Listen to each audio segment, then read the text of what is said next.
شکار ہیں کہ یہ عمل رک جاتا ہے. شعر سے بات شروع ہوئی تھی تو سوچنے کے اوپر ہی بات کرتے ہیں کہ کس طرح ریت کے سمندر میں کشتی زیست ہے رواں سوچو. سن کے باد صبا کی سرگوشی کیوں لرزتی ہیں پتیاں سوچو. پتھروں کی پناہ میں کیوں ہے آئینہ ساز کی دکان سوچو. ذوق تعمیر کیوں نہیں مٹتا کیوں اجڑتی ہیں بستیاں سوچو. لوگ مانی تراش ہی لیں گے کوئی بے ربط داستاں سوچو. جب سیاسی ریفارمز کے اوپر سوچنے کا عمل شروع ہوا تو اچانک خیال آیا کہ کیوں نہ اس شخصیت سے رابطہ کیا جائے کہ جس کی وجہ سے آج اس ملک میں ہم موجود ہیں. بہت تلاش کیا, نوٹ کے علاوہ کہیں نہیں ملے, تو پھر سوچا کہ ان کو خط لکھ دیا جائے. تو لکھا کہ محترم محمد علی جناح صاحب, امید ہے آپ خیریت سے ہوں گے. میں اور مجھ جیسے کروڑوں پاکستانی ایسے کرب رنج و الم میں مبتلا ہیں جس کا شاید آپ نہیں سوچ سکتے. حضور سلسلہ آپ کے سامنے ہی خراب ہونا شروع ہو گیا تھا, اتنا خراب کہ نجی محفلوں میں آپ کو بھی کہنا پڑ گیا کہ آپ کی جیب میں سکے کھوٹے ہیں. کھوٹے سکوں نے اس وقت جو رود دھارا وہ آج تک جاری ہے. میں ان لوگوں میں سے ہوں جنہوں نے آپ کی ولولہ انگیز قیادت پر لبیک کہا اور آج تک کہہ رہا ہوں. مجھے اس بات کا کوئی دکھ نہیں کہ میں پاکستانی ہوں, بلکہ مجھے فخر ہے کہ میں پاکستانی ہوں. ہونا تو یہ چاہیے تھا کہ میری آنکھیں پتھر کی ہو جاتی, کانوں کے پردے پھٹ چکے ہوتے اور جسم ساکت ہو جاتا, مگر حالات کی رو میں بہتے بہتے میں زندہ رہا.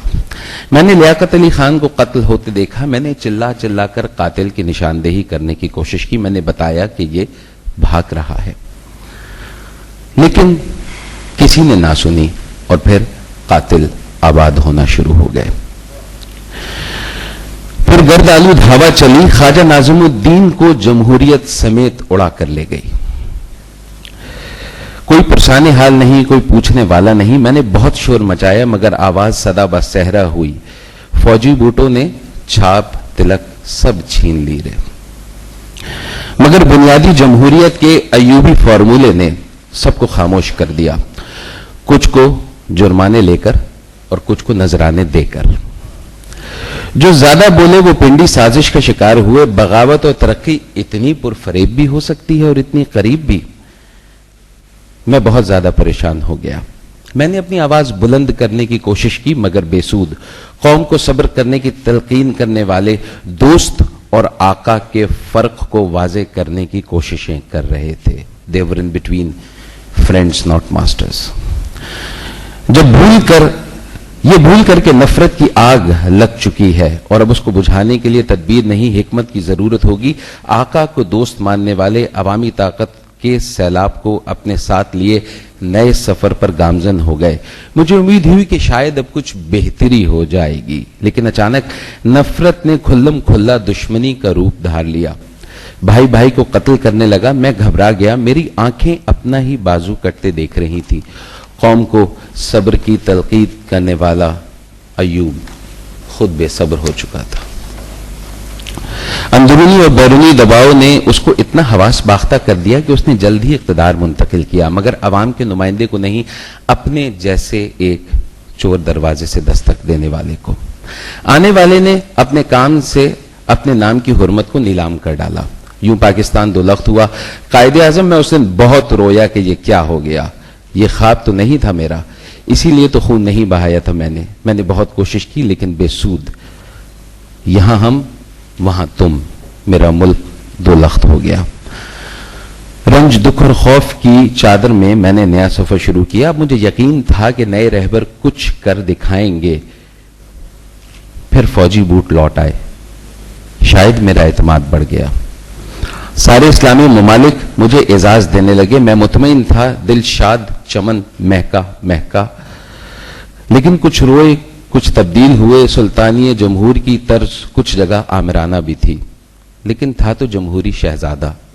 میں خوش تھا. لیکن اچانک ملک میں ایک ایسی ضیا پھوٹی جس نے وبا بن کر ملک کو جس صورتحال سے دوچار کیا اس سے ہم آج تک نہیں نکل سکے. میں آج تک زخمی ہوں. مرد مومن, مرد حق, کاش پاکستان کے بھی اتنے ہی خیرخواہ ہوتے جتنے عالمی آقاؤں کے، تو شاید تصویر آج کچھ اور ہوتی۔ منتخب وزیر اعظم پھانسی چڑھ گیا، ملک افغانستان میں جہاد کرنے لگا، امریکہ جہاد کو اسپانسر کرنے لگا۔ میں نے پہلی مرتبہ سوچا کہ میں کہاں ہوں، کسی نے جواب نہیں دیا۔ مرد مومن مصروف رہا، صرف افغان بھائی نہیں آئے، ہیروئن اور کلاشنکوف کلچر بھی ساتھ لے آئے۔ امریکہ اسٹار وار لڑتا رہا اور ہم امریکی مجاہدین کا وٹولہ بنانے میں مصروف ہو گئے جنہیں مرد مومن ہمارا نجات دہندہ بتاتا تھا۔ کاش ہم کچھ شعور سے، کچھ فراست سے کام لیتے۔ اوجڑی کیمپ نے پیغام دے دیا کہ مرد مومن کا طیارہ خطرے میں ہے۔ میں نے مرد مومن کو بتانا چاہا مگر افسوس کچھ نہیں ہوا۔ مرد مومن اپنے ساتھ اپنی کابینہ کے کئی اور مرد مومن بھی لے گئے۔ تحقیقات جاری رہیں، اب تک کوئی گرفتار نہیں ہوا۔ ہوتا بھی کیسے؟ آقا نے اپنا سفیر بھی تو قربان کیا تھا۔ پھر کچھ تیزی آئی دختر مشرق ایک نئی سوچ کے ساتھ، مگر سیاست اب گندگی ہو چکی تھی۔ جنیجو صاحب کی شرافتوں کے باوجود کرپشن سیاست کا اٹوٹ انگ بن چکی تھی۔ ایک اکیلی دختر مشرق اور چاروں طرف مسائل کی بھرمار، پھر بیوروکریسی اور فوج کی خواہش اقتدار اور ان کے اپنے سیاستدان۔ غلام اسحاق خان نے جو کچھ کیا، اگر اس سے واضح طور پہ پتہ لگا کہ وہ کس کے غلام ہیں۔ میاں صاحب بھی اسی ظلم کا شکار رہے، مگر لغاری کی ضرب کاری تھی۔ میں اب کرب سے چلا رہا تھا، ارے میں بھی تو ہوں، کوئی میری بھی تو سنے۔ مگر کچھ نہیں ہوا۔ میرے زیادہ سوال کرنے پر کہا گیا تو کہ اب ملک میں نئی ترمیم آئیں گی۔ 8ویں ترمیم سے 16ویں ترمیم تک کسی نے مجھ سے کچھ نہیں پوچھا۔ میں نے دوبارہ سوال کیا تو جواب آیا کہ پہلی ترمیم سے 8ویں تک کبھی کچھ پوچھا تھا؟ میں خاموش ہو گیا۔ محترم قائد اعظم، میرے ملک پر آہستہ آہستہ اغیار غالب آتے جا رہے تھے۔ مجاہدین سے طالبان تک کا سفر بڑا اذیت ناک ہے، لیکن کسی نے مجھ سے نہیں پوچھا، پتہ نہیں کیوں۔ ورلڈ ٹریڈ سینٹر پر طیارے ٹکرانے سے بہت پہلے میرے ملک کی جمہوریت بامشرف ہو چکی تھی۔ کتنی عجیب بات ہے کہ یہاں الزام تھا کہ طیارہ اترنے نہیں دیا اور سزا پورے ملک کے نظام کو دی گئی، اور وہاں طیارہ بلڈنگ کے قلب سے ٹکرا گیا اور سزا پورے عالم اسلام کو دی گئی۔ جناب قائد، آپ بھی یہ سوچ رہے ہوں گے نا، بس پھر کیا تھا؟ ان دی لائن آف فائر سب سے پہلے پاکستان۔ نئے عامر نے اپنے ہی انداز سے کمال کیا۔ پاکستان کا مقدمہ ایسے لڑا کہ گوانتانامو بے پاکستانیوں سے بھر گیا۔ مجھے کسی سے ہمدردی نہیں، مگر سزا تو صرف قصوروار کو ملنی چاہیے۔ ملک میں کرپشن کا ایسا بازار گرم ہوا کہ میں بھوک سے بلبلا اٹھا۔ آٹا، چینی، گوشت، بجلی، پانی، گیس، سب عالمی بینک کی شوکت کو عزیز رکھنے والے کھا گئے۔ کرپشن کی باشجاعت داستانوں کا نہ ختم ہونے والا سلسلہ ہے۔ کروڑ پتی ارب پتی بن چکے ہیں۔ عامر پر دباؤ آیا تو ملک کو این آر او کا پھندا پہنا کر خود گارڈ آف آنر لیا اور چلتے بنے۔ ہم لوٹی ہوئی دولت سوئٹزرلینڈ میں ڈھونڈ رہے ہیں۔ دختر مشرق کو بھی قتل کر دیا، ان کے قتل کی تحقیقات اقوام متحدہ نے مکمل بھی کر لی، مگر لیاقت علی خان، ضیاء الحق اور نواب بگٹی کی طرح ان کے قتل کے الزام میں آج تک کسی کو سزا نہیں سنائی دی۔ میں بلک رہا ہوں، سلک رہا ہوں، سسک رہا ہوں، مجھے نہیں پتا کہ میرا قصور کیا ہے۔ میں کس کے ہاتھ پہ اپنا لہو تلاش کروں؟ جناب قائد اعظم، میں کمزور پڑتا جا رہا ہوں۔ میں اپنی نسل سے اپنی جد و جہد کے قصے بیان کرنا چھوڑ چکا ہوں، کیونکہ مجھے ڈر ہے کہ کہیں وہ مجھے یہ نہ کہہ دیں کہ تم جھوٹ بول رہے ہو۔ میرے پاس ایٹم بم ہے مگر امن نہیں، گندم ہے مگر روٹی نہیں، قمقمے ہیں مگر بجلی نہیں۔ جناب قائد، آپ نے کہا تھا اس ملک کو سب کی آزادی ہوگی، مگر یہاں تو میں خود بھی آزاد نہیں ہوں۔ میں اس افتخار سے سرشار تھا کہ میں پاکستانی ہوں، میں اس افتخار سے سرشار ہوں کہ میں پاکستانی ہوں، اور میں اس افتخار سے سرشار رہوں گا کہ میں پاکستانی ہوں۔ میں ایسے ہی مرنے کو ترجیح دوں گا، مگر میری آنکھیں صرف اس لیے کھلی ہیں کہ میں پاکستان کے مجرموں کو کیفر کردار تک پہنچتا دیکھ سکوں، اور میں جانتا ہوں کہ آپ کی آنکھیں بھی اسی لیے کھلی ہوئی ہیں۔ آپ کا مخلص، آپ کا پاکستانی۔ جناب والا، خرابی ہے کہاں؟ یہ وہ سوال ہے جس پر سب سے زیادہ توجہ دینے کی ضرورت ہے، لیکن جس طرح بحیثیت قوم ہم کسی ایک نقطے پر یکجا نہیں ہو پاتے، اسی طرح یہ نقطہ بھی گزشتہ 64 سال سے حل طلب ہے۔ جو لوگ مذہبی رجحانات رکھتے ہیں ان میں یہ افتخار غرور کی حد تک سرایت کر چکا ہے کہ وہ افضل اور درست، دیگر سب دائرۂ اسلام سے خارج۔ بقول اقبال فرقہ بندی ہیں کہیں اور کہیں ذاتیں ہیں، کیا زمانے میں پنپنے کی یہی باتیں ہیں؟ آج کا سب سے بڑا سوال یہ ہے کہ کیا ہم ایک نظریاتی ملک میں نظریہ اسلام پر متحد ہو سکتے ہیں؟ کیا دین سے تفریق مٹائی جا سکتی ہے؟ المناکی یہ نہیں کہ آج پاکستان میں پریشانی پشیمانی بن چکی ہے، مذہب سوال اور نظام بحال۔ المناکی یہ ہے کہ ہم ہر پریشانی کے پیچھے بھی خود ہیں، مذہب کے سوال بننے کے پیچھے بھی خود اور نظام کی بحالی کے ذمہ دار بھی خود۔ عدم برداشت آسمان سے نہیں اترتی، ہمارے سماجی مذہبی سیاسی رویے ہی عدم برداشت کو جنم دیتے ہیں۔ آج ایک لال مسجد نہیں، ہزاروں لال مسجدیں ہیں۔ آج ایک طالبان نہیں، ہزاروں طالبان ہیں۔ آج ایک خودکش نہیں، ہزاروں خودکش ہیں۔ تو کیا ان سب باتوں کا ذمہ دار ہمارا عقیدہ یا نظریہ ہے یا ہمارا سیاسی نظام؟ کہیں ایسا تو نہیں کہ کوئی جھوٹ بولا گیا ہو، کہیں کوئی غلط بیانی کی گئی ہو، کہیں کسی کو کچلا گیا ہو؟ میں یہ جاننا چاہتا ہوں کہ آج تک پاکستان کی تاریخ میں نظریے کے نام پر جو کچھ ہوا اس کا نظریہ پاکستان سے کیا تعلق تھا؟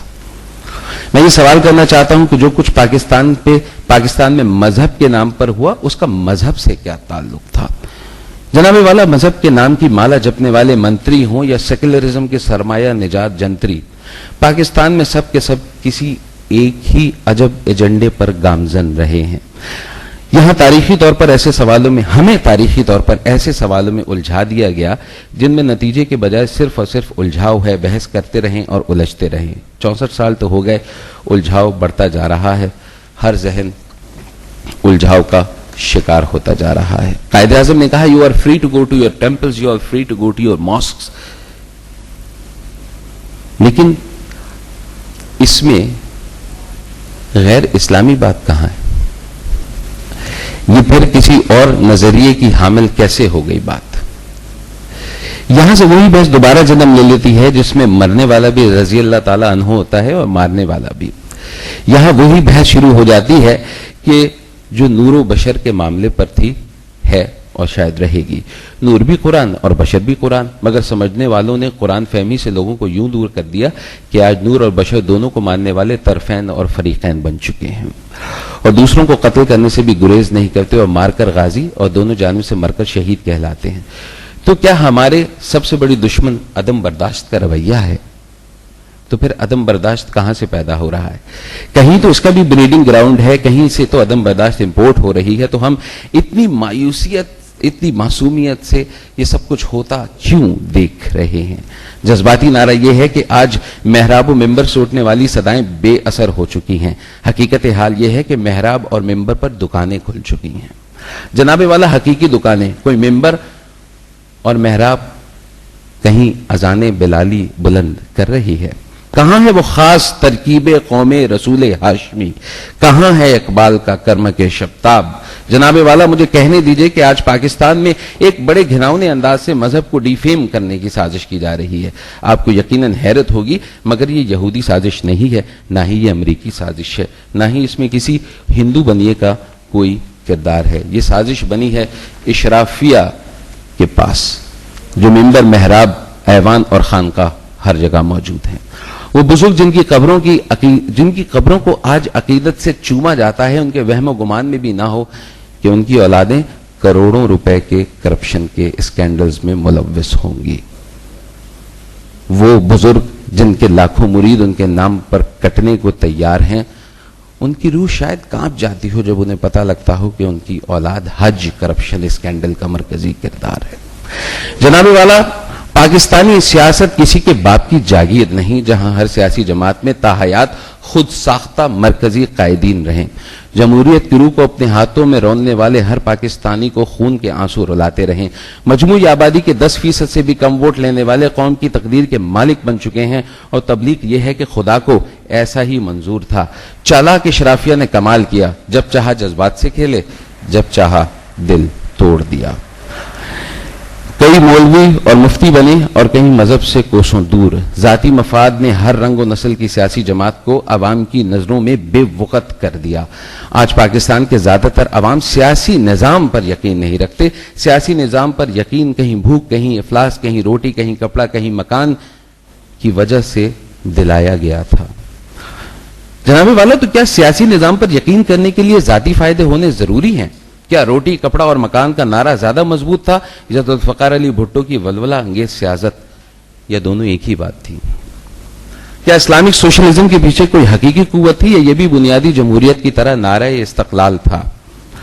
جناب والا، یہ دو بنیادی سوال یہاں بھی پیدا ہوتے ہیں. کیا ہمیں تاریخ سے سبق سیکھنے کی ضرورت ہے یا ہمیں تاریخ سے ناتا توڑنا ہوگا؟ آج کے پاکستان میں جب عام آدمی پیٹ اور خوف کے علاوہ کچھ نہیں سوچ سکتا، ریاست اور نظام ریاست پر اس کے اعتماد کو کیسے بحال کیا جائے گا؟ اور اس کے ساتھ ساتھ میں اپنی اس پریزنٹیشن کے آخری حصے میں آ جاتا ہوں. میرے خیال میں کیونکہ پاکستان میں مفاد پرستانہ سیاست کا دورہ ہے تو ہمیں بنیاد گھر پر رکھنی پڑے گی، اور گھر میں نظام کی بنیاد عورت پر ہوتی ہے. ماں، بہن، بیوی، بیٹی کو اس کا جائز مقام دینے کی تحریک ہی معاشرے میں بڑی تبدیلی کا پیش خیمہ بن سکتی ہے. عورت کو تعلیم اور شعور منتقل کرنے پر تمام توجہ مرتکز کرنی ہوگی، اور عورت نے گھر کے اندر اصلاحات کی تیاری کر لی تو پھر اصلاح نظام سیاسی کو کوئی نہیں روک سکتا. شہر میں یہ عمل قدرے آسان ہو سکتا ہے، مگر دیہات میں رہنے والی عورت کو یہ سمجھانا مشکل ہے، اور یہاں کردار آتا ہے ذرائع ابلاغ کا. آج عمل کریں یا نہ کریں، لیکن میڈیا بہت اہم کردار ادا کر سکتا ہے. آج آیوڈین ملے نمک کو سب جانتے ہیں تو سیاسی اصلاح کو کیوں نہیں جانا جا سکتا؟